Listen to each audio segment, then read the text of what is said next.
Guys వంట గురించి చెప్పాలి అంటే మాత్రం మా మమ్మీ చాలా చాలా బాగా చేస్తారు.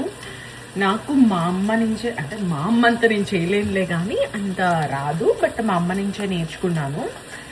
అండ్ ఎవరైనా మ్యారేజ్కి ముందు అయితే ఎవరు వంట చేయించారు కదా, మా ఇంట్లో కూడా మా అమ్మ నాన్న అసలు ఏ పని చేయించేవాళ్ళు కాదు. సో పెళ్ళైన తర్వాత కూడా మా అత్తయ్య కూడా అంతా వంట తనే చేసేవాళ్ళు, తను కూడా ఏం చేయించేవాళ్ళు కాదు. బట్ మా అత్తయ్య అయితే పులుసులు అయితే చాలా చాలా బాగా పెడతారు అనమాట, చాలా బాగుంటుంది. ఎలా పెడతారో కూడా తెలియదు కానీ అంత టేస్టీగా ఉంటుంది. పులుసు మాత్రం టూ గుడ్ ఉంటుంది మా అత్తయ్య పెట్టేది. బట్ నాన్ వెజ్ ఎక్కువ చేయరు, తను వెజ్ చేస్తారు. 1 teaspoon సాల్ట్,